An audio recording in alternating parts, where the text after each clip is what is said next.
Olá, boa tarde. Meu nome é Luciano Brandão, eu sou advogado aqui em São Paulo e já sou advogado há quase 10 anos e desde 2007 eu me dedico quase que exclusivamente à área de planos de saúde. Inclusive por conta, o que me levou a atuar essencialmente nessa área foi inclusive uma questão familiar. Até então eu trabalhava na área civil, não tinha uma especialização efetiva numa área concreta, atuava em geral. Mas por conta de uma situação familiar eu fui obrigado a atuar contra um plano de saúde, por conta de uma situação familiar. E a partir daí eu comecei a estudar, comecei a me especializar nessa área que é extremamente abrangente. E eu posso dizer que eu sou um apaixonado por essa área. Hoje eu me dedico exclusivamente a questões relacionadas a planos de saúde. Cada caso, cada paciente é uma vida. Eu acho que é uma forma de exercer a advocacia, que é uma área muito árdua, muito difícil de você ter contato direto com o cliente. Em muitos casos você lida simplesmente com papel. E atuando nessa área de planos de saúde eu consigo ter um contato direto com o cliente, com o paciente, muitas vezes em situação difícil, de negativa de tratamento, numa situação delicada, não só com o próprio paciente, com os familiares também. Eu posso dizer que eu sou um apaixonado por essa área justamente por esse contato direto que a gente consegue ter e atuando de uma forma a preservar direitos, né? Então hoje eu preparei um material para os senhores. Eu vou procurar fazer a explicação de uma forma bastante objetiva, porque eu imagino que nem todos aqui têm uma formação jurídica, então eu procurei sintetizar tudo de uma forma bastante acessível a quem seja leigo no assunto, mas tratar de questões que a gente costuma ter problemas hoje envolvendo planos de saúde, né? Para começar, eu vou fazer algumas considerações sobre a questão da saúde hoje no Brasil. Não sei se quem está mais aí ao fundo vai conseguir ler, mas vamos fazer uma análise geral para a gente depois entrar no tema específico da questão de coberturas. Como a Simone já tinha mencionado, a Constituição Federal de 1988, ela foi a primeira que previu expressamente a saúde, e não só a saúde, a educação, uma série de outros direitos fundamentais assegurados a todo cidadão, né? E a saúde, especificamente, é assegurada como um direito expressamente garantido. Inclusive, a Constituição garante a proteção ao direito à vida, à saúde, educação, lazer, cultura. Na teoria, a nossa Constituição é uma das mais avançadas do mundo. Só que a gente sabe que, na prática, nem sempre a gente consegue fazer sair aquilo que está no papel. Mas, de qualquer forma, pelo que a gente tem ali de texto, ela é extremamente avançada. E o direito à saúde ele é expressamente reconhecido no artigo 196 da Constituição. Mais à frente nós vamos entrar nessa questão mais detida. O Estado, talvez, até quando foi feita, elaborada a Constituição de 88, o legislador ele já previa que o Estado não seria capaz de garantir acesso à saúde de uma forma abrangente, ou pelo menos em termos de qualidade, como seria o mais adequado. Então, a própria Constituição já prevê que a assistência à saúde ela é livre à iniciativa privada. Ou seja, o legislador lá em 88, ele já deixou aberta a possibilidade de que a saúde fosse explorada por meio de planos de saúde, por meio de empresas particulares que eventualmente viriam a prestar de maneira complementar e dentro de um mercado, enfim, dentro da livre iniciativa que a gente tem garantida em termos de mercado aqui no Brasil, fosse prestada por particulares, né? E a partir daí nós tivemos uma evolução ao longo dos anos, desde 88, que foi regulamentando essa questão da saúde, como é que os serviços devem ser prestados, como é que, o que são direitos e deveres tanto de quem presta o serviço quanto de quem recebe o serviço. E aí nós vamos entrar um pouco nessa questão. Eu vou fazer um apanhado muito genérico, superficial, mas eu acho interessante para todos, da legislação aplicável especificamente à área da saúde, que é o que nos interessa hoje aqui. Então, num primeiro momento, a Constituição Federal, como eu já tinha mencionado, no seu artigo 196, ela garante expressamente que a saúde é direito de todos e dever do Estado. Então cabe ao Estado. O Estado assumiu para si o encargo de fornecer saúde de maneira universal a todo cidadão, por meio dos seus órgãos, dos seus hospitais públicos, enfim, todo o serviço de natureza pública, ele tem que ser prestado pelo Estado. O Estado chama para si essa responsabilidade. Então a Constituição Federal, se a gente for pensar em termos de legislação, qualquer discussão que a gente vá explorar juridicamente, a gente parte da Constituição Federal, que assegura o direito à saúde como um direito essencial.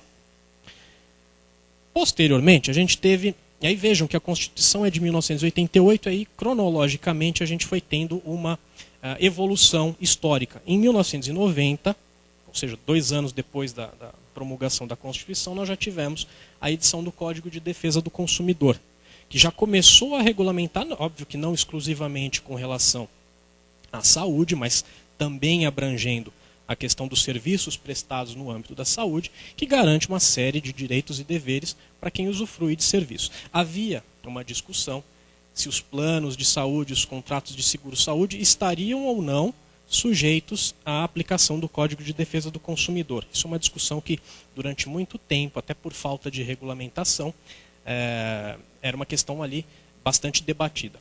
Recentemente, na verdade, no ano passado, no final do ano passado, se não me engano, o Superior Tribunal de Justiça editou uma súmula, súmula 469. A súmula é um posicionamento dos tribunais que, na verdade, condensa ali um determinado posicionamento relacionado a uma determinada questão, e casos semelhantes, devido à grande quantidade de casos, eles concretizam um posicionamento e isso passa a ser sumulado. E a súmula 469 do STJ diz que aplica-se o Código de Defesa do Consumidor aos contratos de plano de saúde. Portanto, puseram uma pedra em cima de qualquer discussão relacionada a essa questão. Então, hoje não há dúvida de que os contratos de planos de saúde e seguro-saúde são uma prestação de serviço como qualquer outra e estão sujeitos à regulamentação do Código de Defesa do Consumidor. Embora, naturalmente, como eu falei, o Código de Defesa não trate exclusivamente da questão da saúde, mas toda a parte contratual, do que é direito, dever de informação, os direitos, a facilitação da defesa do consumidor diante de uma determinada questão, tudo isso é assegurado pelo Código de Defesa do Consumidor. Mais à frente, também em 1990, eu acho importante destacar, nós tivemos a edição do Estatuto da Criança e do Adolescente. Não é como nós estamos tratando de uma questão que ela envolve essencialmente crianças, eu acho que é importante destacar também. E a legislação voltada especificamente para a criança e o adolescente no Brasil, ela também é uma das mais avançadas do mundo. Ela traz uma série de direitos assegurados que outros cidadãos não têm.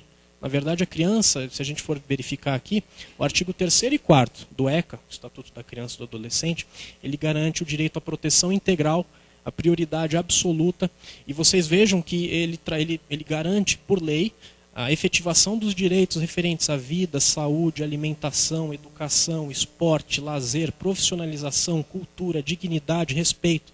Vejam a abrangência desse dispositivo legal que é aplicável a qualquer situação envolvendo a criança e o adolescente.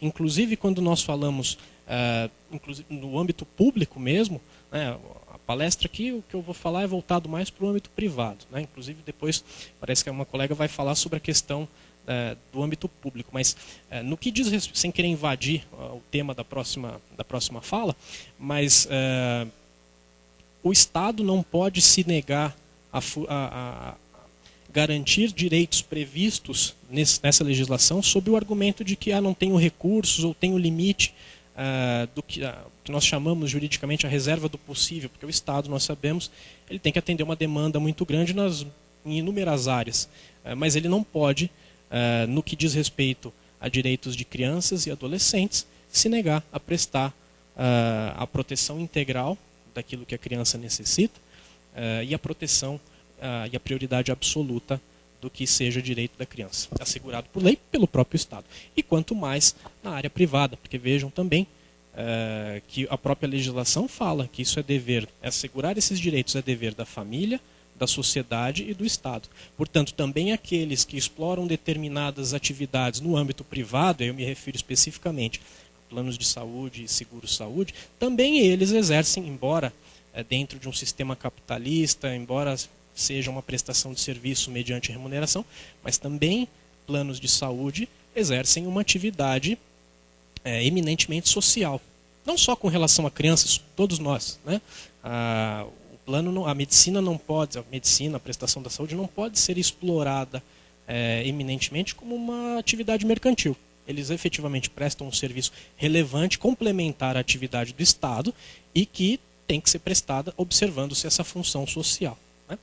Seguindo adiante, finalmente em 98 nós tivemos a edição da Lei 9656 de 1998, que regulamentou os planos de saúde e seguro-saúde no Brasil. Até então, vejam, a Constituição era de 88, previa a saúde como um direito, abriu a possibilidade de exploração dessa questão, desse serviço pela iniciativa privada, mas até então não havia uma regulamentação. Tinha o Código de Defesa do Consumidor, a gente aplicava isso de uma maneira subsidiária, mas até então não havia regulamentação. A partir da Lei 9656, criou-se uma legislação específica para regular planos de saúde e seguro-saúde no Brasil. Muitos contratos anteriores, aí é uma questão que mais à frente a gente vai ver também, muitos contratos anteriores não eram regulamentados por essa lei, e aí criou-se uma situação dos contratos antigos, que provavelmente todo mundo já ouviu falar, enfim, volta e meia sai no jornal, alguma coisa, os contratos antigos, que são aqueles anteriores à Lei 9656, e os contratos posteriormente que foram firmados já sob a vigência da lei, e que existe uma série de diferenças que nós vamos avaliar isso mais adiante. Mas esse foi um marco também, a edição dessa lei, dentro da regulamentação dessa questão. Então, em síntese, a gente pode mencionar como dispositivos legais importantes para essa primeira análise nossa: Constituição Federal, Estatuto da Criança e do Adolescente, Código de Defesa do Consumidor e a Lei 9656 de 98. Claro que também a gente poderia mencionar o Estatuto do Idoso, que também é aplicável aos códigos, às questões relacionadas a plano de saúde, que não é o nosso tema aqui, mas é um dispositivo legal importante também.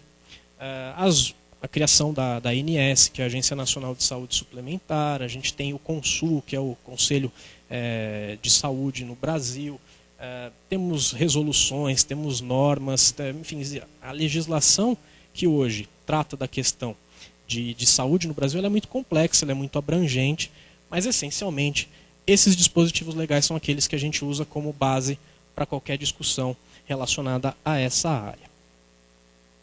Aqui algumas informações com relação à saúde privada no Brasil. Hoje, isso são dados recentes da ANS, Agência Nacional de Saúde. 47 milhões de pessoas têm planos de saúde hoje no Brasil. Se a gente for pensar que o Brasil hoje tem 200 milhões de habitantes, 47 milhões têm planos de saúde privados, outros 150 milhões dependem exclusivamente do SUS.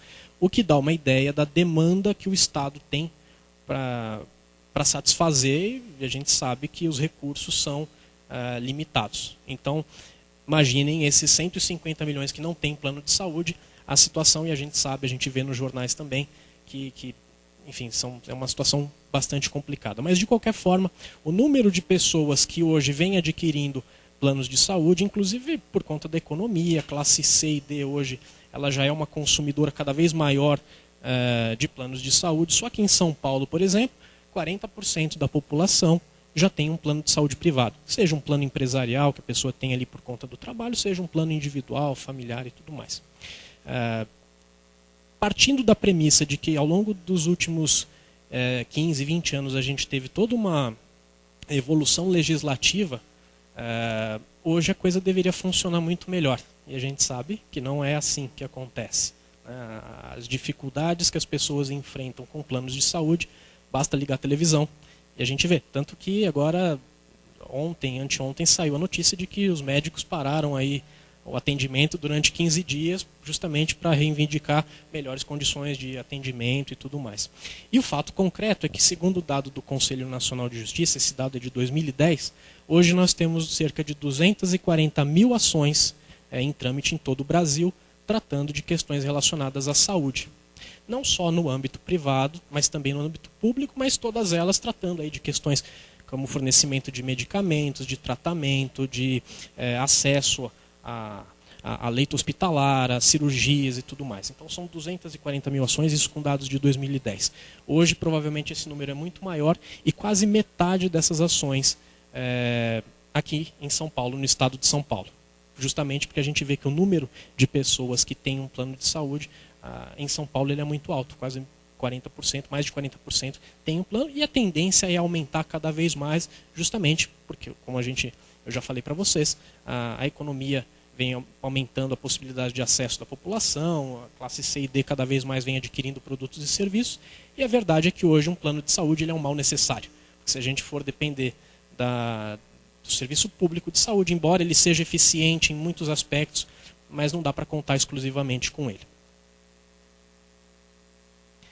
Aqui eu levantei para vocês um quadro das questões mais controvertidas que a gente costuma ter no que diz respeito a plano de saúde. Tá?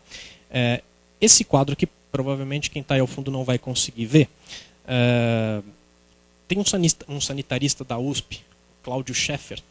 Ele fez um levantamento de 600 julgamentos do Tribunal de Justiça. Aqui em São Paulo ele pegou 600 julgamentos entre 2010 e 2011, relacionados à área de planos de saúde. Ele separou as decisões judiciais, aquelas em que há mais divergência com relação a cada área de atendimento. Então, basicamente, ele apontou que quase 40% das ações judiciais movidas contra planos de saúde, quase 40% tratam de questões relacionadas a câncer, quase 20% doenças cardíacas e quase 10% doenças do sistema osteomuscular e ortopédicas, né, que são as questões top ali que a gente costuma ter mais divergências. Depois a gente tem outras questões aí relacionadas à obesidade, acidentes, insuficiência renal, doenças infecciosas, doenças congênitas, transtornos mentais, deficiências, diabetes, enfim, existe toda uma outra série de questões que aí num grau bem menor, mas as principais questões hoje discutidas: câncer, doenças cardíacas e doenças ortopédicas são as mais discutidas em termos de cobertura. Além disso, a gente também tem as questões relacionadas carências por doenças pré-existentes, que aí a gente vai abordar também mais à frente, negativas de exames e procedimentos, restrições de tratamento domiciliar, limitações de reembolso de despesas, reajustes abusivos e cancelamento indevido de contratos. Além daquelas questões anteriores que a gente viu que tratam sobre coberturas de tratamentos de alto custo, geralmente, especificamente, a gente tem todas essas outras questões que também são constantemente levadas ao judiciário e discutidas judicialmente. A gente vai analisar, até por conta do tempo, não dá para a gente se aprofundar muito, mas a gente vai fazer uma avaliação aí, superficial, mas por cada uma delas. Então, com relação a prazos de carência, e aí já focalizando um pouco para a questão da síndrome e para quem eventualmente tem as meninas com a deficiência, o que a gente pode esperar em termos de problema com o plano de saúde. Tá? Os prazos de carência não são ilegais, são previstos em lei, garantidos pelo legislador. Os planos de saúde, quando você assina o contrato, você está sujeito a prazos de carência. Prazo de carência nada mais é do que uma espécie de um período de capitalização. Então você entra no plano, você fica sujeito ali a um determinado período que você vai pagando, vai formando um fundo de reserva, até que você tenha acesso pleno e ilimitado a todos os tratamentos previstos. O prazo de carência, é importante notar, ele varia entre 24 horas para situações de urgência e emergência. Então, se eu assinei o contrato hoje, e amanhã eu tenho um problema, eu tenho um infarto, eu sofro um acidente, alguma coisa assim, 24 horas após a assinatura do contrato, eu tenho direito a utilizar os serviços do plano de saúde, em caráter de urgência ou emergência, claro que sempre com fundamentação médica, claro que sempre de acordo com o que houver de indicação médica, não basta só a alegação do paciente, tem que ter a fundamentação adequada. Mas em 24 horas, a partir da assinatura do contrato, eu tenho direito a qualquer atendimento urgente que se faça necessário. Tá? O plano não pode negar isso. Eles falam, a gente cobre as primeiras 12 horas de internação, ou qualquer coisa nesse sentido. Isso não pode ocorrer. A internação tem que ser coberta como um todo, até que a pessoa esteja livre de risco de vida, enfim, aquela situação de emergência, ela tenha sido controlada e a pessoa esteja fora de risco, todos os procedimentos têm que ser cobertos a partir de então.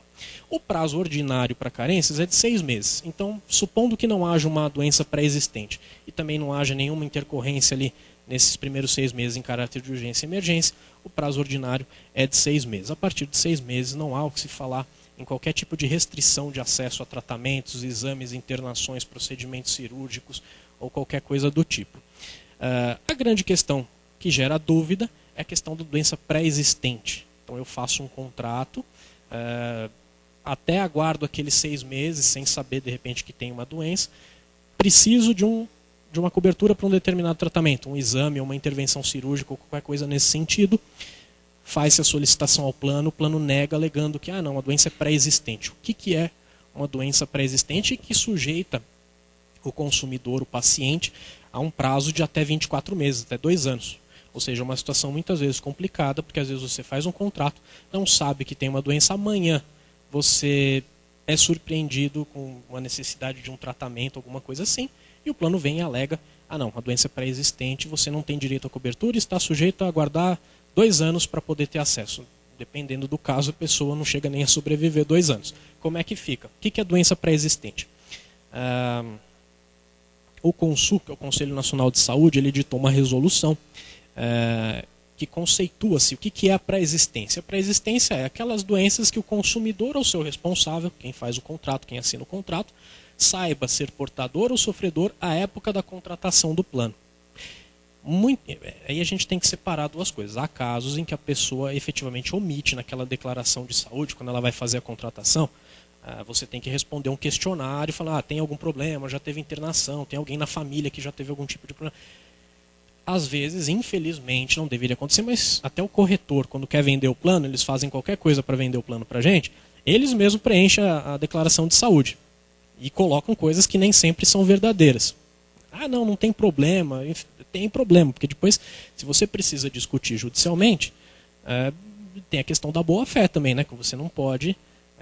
você tem direito de exigir que o plano funcione corretamente, mas não pode também se furtar de agir com lealdade e boa-fé. Então, em muitos casos, acontece de a pessoa fazer uma declaração ali que não é a mais verdadeira, e isso eventualmente pode até levar ao cancelamento do contrato por fraude. A gente tem que ser também... a boa-fé tem que ser dos dois lados. Mas é muito comum também que a pessoa não saiba ser portadora de uma determinada doença quando ela faz o contrato. Pode ser câncer, por exemplo. A pessoa pode já ter um câncer e não ter detectado aquele câncer. Faz o contrato e dali uma semana, por exemplo, ela descobre que precisa fazer um procedimento como quimioterapia, iniciar um tratamento imediato, fazer uma cirurgia. Como é que fica? Aí você faz o pedido de liberação, o plano fala, não, a doença já existia.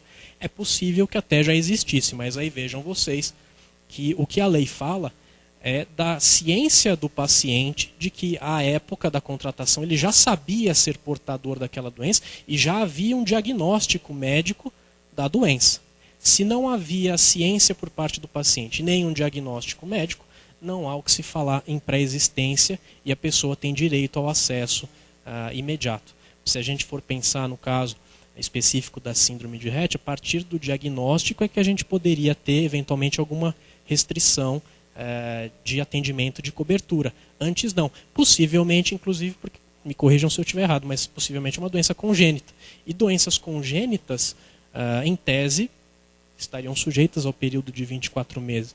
Mas a gente consegue afastar isso alegando que não se tinha até então ciência ou o diagnóstico concreto de que a doença existia. Portanto, não há o que se falar em carência de até 24 meses. A pessoa tem direito ao acesso imediato. E também é possível que em determinados casos, ainda que houvesse uma carência pré-existente, que houvesse uma doença pré-existente e a pessoa porventura estivesse sujeita a esse prazo, em se tratando de situações de urgência e emergência que coloquem em risco a vida do paciente, judicialmente a gente consegue afastar a alegação de carência de até 2 anos. Porque é óbvio, se a pessoa for esperar, talvez ela não chegue até a sobreviver durante esse período. Então, em alguns casos, só para mencionar um caso, por exemplo, de um paciente que ele teve diagnosticado um câncer, ele já sabia, só que o câncer estava num estágio avançado, o médico falou, se você não fizer o tratamento nos próximos 2 meses, você vai morrer.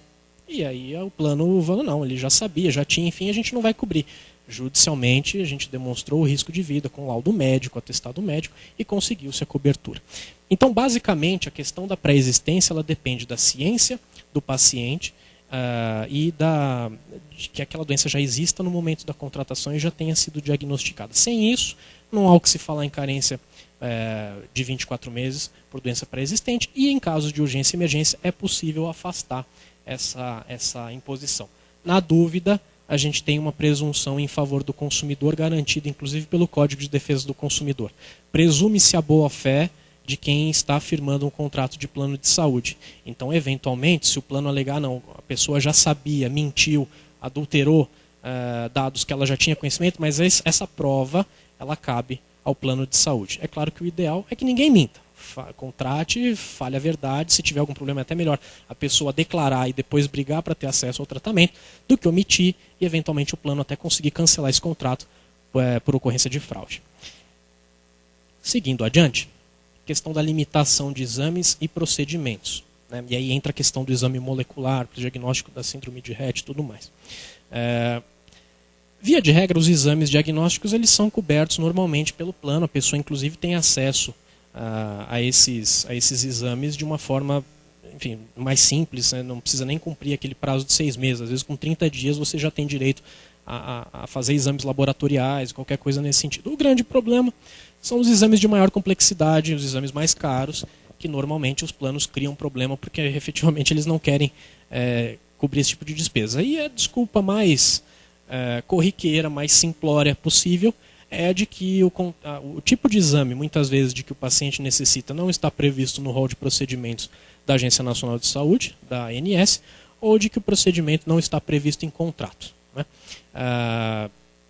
Claro, em muitos casos você tem uma guia médica, uma solicitação de um determinado procedimento, e a negativa é sempre genérica. A gente não cobre porque não está no rol do ANS, ou a gente não cobre porque não está no contrato. Isso quando a negativa é por escrito. Na maioria das vezes a negativa ela é verbal, a gente fica sem ter. Inclusive, é comum que os clientes, pacientes cheguem no escritório e procurem um advogado.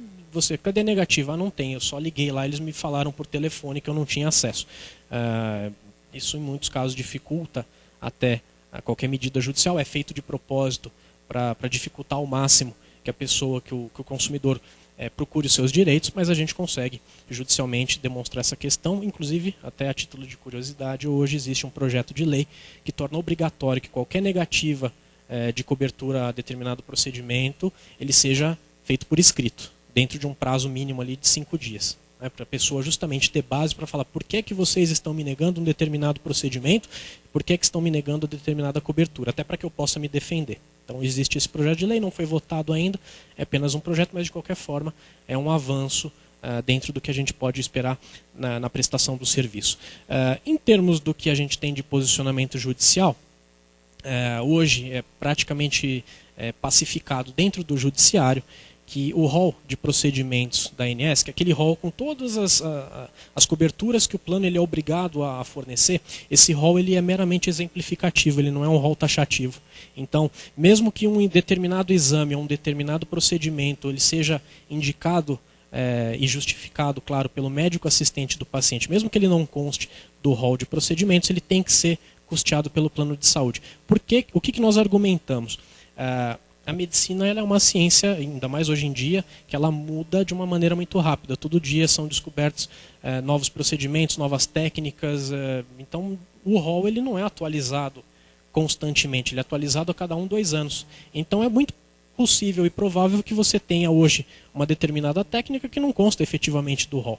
Então, a gente consegue, através do judiciário, argumentar que se o contrato cobre uma determinada doença, uma determinada patologia, e óbvio, o médico, para chegar àquele diagnóstico, ele precisa de exames, até para ele conseguir com certeza chegar definir um tratamento e fechar o quadro do paciente, é óbvio que ele tem que ter acesso aos meios de investigação.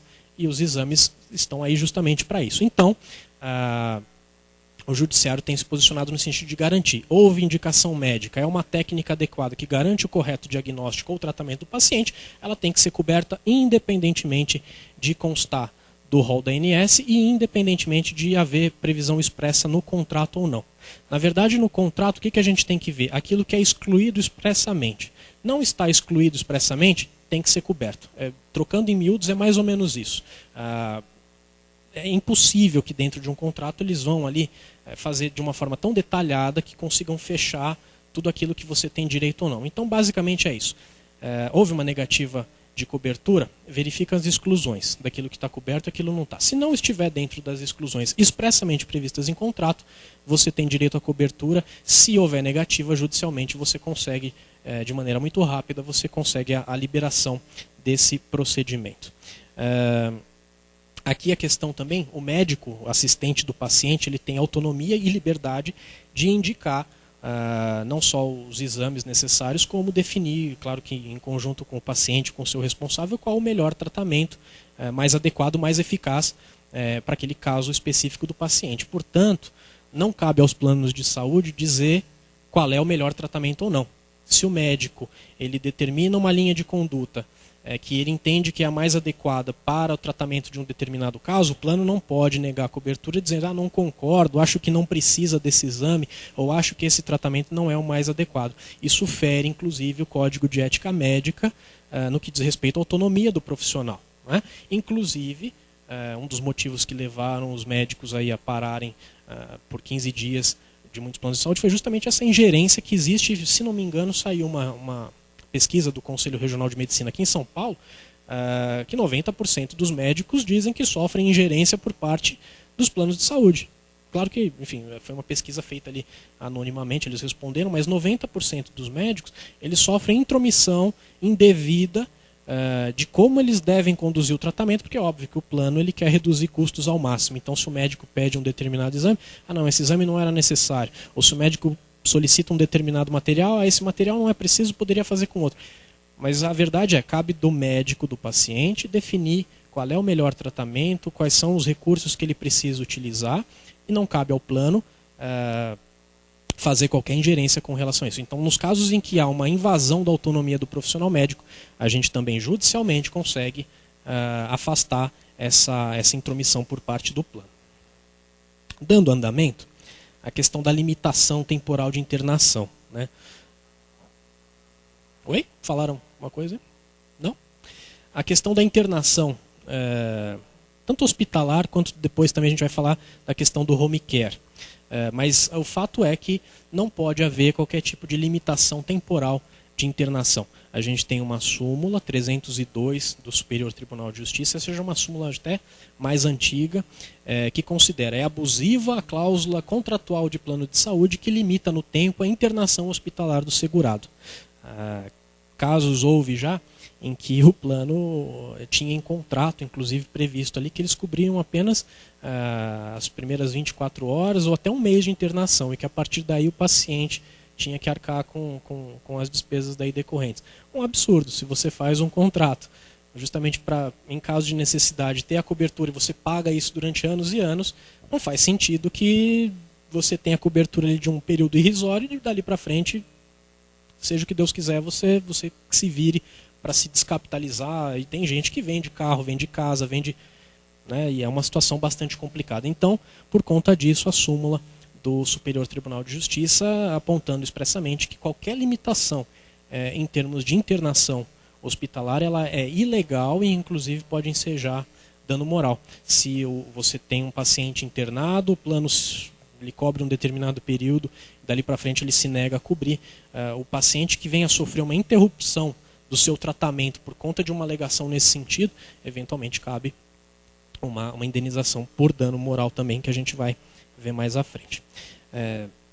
Dentro dessa questão da internação, eu acho interessante a gente engatar também a questão do home care. Tá? O home care ele é um sistema de internação para pacientes que não precisam de internação hospitalar, não tem necessidade de ficar num hospital, mas precisam de cuidados especializados, como se de fato estivessem num hospital. O problema de ficar no hospital é que o paciente fica sujeito a infecções hospitalares, é um ambiente ali que nem sempre é o mais adequado. Então, o home care ele se mostra como uma alternativa viável tanto para o paciente que fica em casa com os seus familiares, mais confortável, não sujeito a infecções e tudo mais. Como é interessante também para os planos de saúde, porque um leito hospitalar, vocês sabem, é muito caro. É mais caro para o plano de saúde manter um paciente dentro do hospital do que manter esse paciente em casa com toda a estrutura que ele necessita. O home care normalmente ele é indicado para pacientes que de repente sofrem um derrame, um infarto, ou tem algum tipo de deficiência, um acidente de carro também é muito comum, a pessoa fica tetraplégica. E embora ela seja estabilizada no hospital, depois de um determinado tempo, ela não precisa mais ficar lá. Então, por indicação médica, sempre lembrando que por indicação médica, esse paciente pode ser removido para casa e ele fica ali com toda a estrutura necessária, com enfermagem, fisioterapia, terapia ocupacional, os equipamentos como cama hospitalar, cadeira higiênica, cadeira de rodas. Muitos pacientes, por exemplo, fazem uso de sonda, tanto o nasointeral como a sonda, a gastrostomia, se alimentam por meio de dieta. E em muitos casos, embora seja financeiramente mais viável para o plano de saúde manter esse paciente em casa, eles negam, alegando que não tem cobertura contratual para esse tipo de despesa. Em muitos contratos, principalmente os contratos mais antigos, eles literalmente excluem qualquer tipo de atendimento domiciliar. Num argumento aí que não é dos mais adequados, porque uma coisa é você, por exemplo, exigir o atendimento domiciliar para sua conveniência. Você quer que vai fazer um exame de sangue, você quer que o laboratório mande alguém na sua casa para colher o material. Isso é uma questão de conveniência do paciente. É óbvio que se está previsto no contrato que não tem direito ao atendimento domiciliar, uma pretensão nesse sentido, ela realmente não teria cobertura. Outra coisa completamente diferente é quando o paciente, ele, por indicação médica, ele precisa de uma série uma estrutura quase hospitalar, mas ele necessita dessa estrutura para manutenção e tratamento dele em casa. Então, a alegação de que não há cobertura, ela é eminentemente abusiva, né? Aí questiona-se, né? Em tais casos, o paciente tem direito ao tratamento, mesmo que o próprio contrato exclua esse tipo de cobertura? Quais são os critérios utilizados para definir a necessidade do tratamento? O judiciário ele tem se posicionado no seguinte sentido. Tudo se baseia na indicação médica. O grande problema é o seguinte, os médicos do convênio, muitas vezes, para não dizer todas, eles sempre procuram dizer que as necessidades do paciente são menores do que efetivamente o paciente precisa, das necessidades reais do paciente. Então, o que a gente aconselha? Na dúvida, consulte um médico, peça uma segunda opinião de um médico de sua confiança, um médico particular que seja, não precisa ser do convênio, para que ele faça uma avaliação do paciente, aponte, claro que sempre dentro da autonomia dele, da boa técnica médica, quais são as necessidades do paciente. Se o paciente tem necessidade de enfermagem 24 horas, precisa de sonda, faz uso de fralda, só se alimenta por meio de dieta, faz uso de medicamentos controlados, tudo isso tem que ser coberto pelo sistema de home care, sempre que haja indicação médica nesse sentido. Tá? O Tribunal de Justiça aqui em São Paulo também editou uma súmula muito recentemente, a súmula 90, onde se consolidou o entendimento de que, havendo expressa indicação médica para a utilização de serviços de home care, revela-se abusiva a cláusula de exclusão inserida na avença, no contrato, que não pode prevalecer. Então se considera que qualquer cláusula limitativa do fornecimento do home care, ela é considerada nula à luz do Código de Defesa do Consumidor, porque coloca efetivamente o consumidor numa situação de desvantagem, né? Porque se você paga o teu plano de saúde durante anos e anos, você não pode depois chegar no momento em que você precisa de uma estrutura para garantir tratamento ao paciente, arcar com custos que, dependendo do caso, claro que tem casos mais simples, casos mais graves, mas pode chegar aí a 4, 5 mil reais por mês, né, em situações mais graves. Então é óbvio que isso é um custo que tem que ser absorvido pelo plano, até porque, como eu já disse, é muito mais caro manter esse paciente no hospital do que mantê-lo em casa. Continuando, outra questão é a questão de reembolso de despesas, né? Existem basicamente dois tipos de contrato, plano de saúde e seguro-saúde, né? O plano de saúde, eu não vou falar nomes aqui, mas o sistema deles é basicamente no sentido de que você tem uma rede credenciada dentro do teu plano, de médicos, hospitais, clínicas e tudo mais. Você usa os serviços dentro dessa rede e não desembolsa um centavo, você só vai lá e paga a sua mensalidade mês a mês. Pronto, acabou. Existem outros tipos de contrato, que são os seguros-saúde, que trabalham com um sistema de reembolso. Então você se utiliza de dos serviços de um determinado médico, de um determinado hospital, você paga, depois você pega a nota fiscal, vai lá e pede o reembolso da despesa.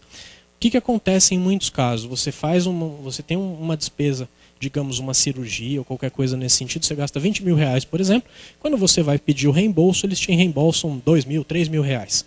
Né? Aí você fala, mas por quê? Porque está previsto em contrato. Pega lá o contrato para você ver. Aí o paciente vai lá, o consumidor vai lá, pega o contrato dele, tem uma fórmula matemática ali que usa unidade de serviço com a tabela da AMB de acordo com os custos tais, que você tem acesso a essas tabelas pela internet ou então registrado em cartório. Não dá, né, gente? Você quando faz o contrato, ninguém te avisa que no caso de necessidade de um reembolso, você gasta 20 mil, você vai ter ali 2 mil, 3 mil reais reembolsado. Você faz o contrato imaginando que você vai ter de volta o dinheiro que você pagou, até porque senão não faz sentido você gastar mês a mês valores que são bastante consideráveis. Então, o que acontece? Você judicialmente consegue, diante de reembolsos irrisórios e ainda que previstos em contrato, a gente consegue judicialmente argumentar, demonstrando que essas cláusulas que não trazem de forma clara qual é a metodologia para cálculo do reembolso, elas são nulas à luz do Código de Defesa do Consumidor. Então, você declarando a nulidade dessa cláusula, você consegue o reembolso integral ou ao menos que seja um valor razoável ali de 70%, 80%, 90%, quando não integral. Né? O Judiciário tem aceitado muito bem essa tese, inclusive de que se o consumidor não tem acesso à informação no que diz respeito à metodologia de reembolso, ele tem direito a ver reconhecida a nulidade dessa cláusula e ter acesso ao reembolso integral. Questão de dano moral. Aliás, antes de entrar em dano moral, vou pedir licença para vocês.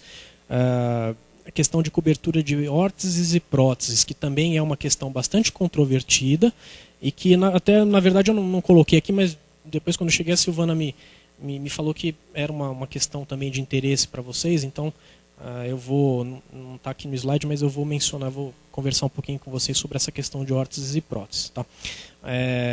Basicamente, existe na legislação, lá na Lei 9656 de 98, existe uma previsão legal no sentido de que os planos de saúde não são obrigados a cobrir órteses e próteses que tenham finalidade meramente estética, e os contratos, a maioria deles, traz a previsão de que eles não têm que cobrir próteses de nenhuma natureza, sejam estéticas ou não. Tá? Com relação a próteses e órteses para fins estéticos, basicamente a gente pode mencionar, por exemplo, implante de silicone, né, para colocar no seio, enfim. Via de regra, quando esse material tem uma finalidade exclusivamente estética, realmente o plano não tem que cobrir, exceto nos casos em que a implantação desse material se faz necessária por conta de uma reparação. Então, é muito comum em caso, por exemplo, de câncer de mama, a mulher tem que extrair a mama até para controle da doença e tudo mais, e se faz a indicação de reconstrução da mama com a colocação de uma prótese. Nesses casos, o plano tem que cobrir porque não é uma cirurgia estética, é uma cirurgia reparadora. Então isso tem que ser coberto. Fora esse caso de cirurgia reparadora, em sendo estética, não há cobertura. Com a relação à exclusão em contrato, prevista em contrato das próteses, o Judiciário tem se posicionado no sentido de que, havendo indicação médica da necessidade daquele material, e desde que ele esteja relacionado a um ato cirúrgico, ou seja, aquela prótese ela seja colocada no corpo humano por conta de um procedimento cirúrgico, tem que haver cobertura, inclusive de próteses importadas. Então, são muito comuns, quando a gente fala em prótese, a gente tem o stent, que é um stent cardíaco para cirurgias cardíacas, tem próteses e órteses de quadril, já é uma questão mais para quem tem problema de artrite, artrose, né, que há indicação médica de colocação de prótese. Mas no caso específico, se a gente for pensar voltado na questão da síndrome de Rett, em havendo indicação médica de determinado material que seja ortopedicamente indicado para tratamento, tem que haver cobertura, né, desde que essa implantação se faça por meio cirúrgico. A gente defende que, na verdade, qualquer tipo de material tem que ser coberto, independentemente dele ser então uma órtese ou prótese meramente ortopédica, mesmo que ele não seja implementado por meio de cirurgia, ela tem que ser coberta. Mas existe aí uma divisão de pensamentos de juízes dentro do judiciário que falam, não, só estão cobertas aquelas que são colocadas cirurgicamente, né?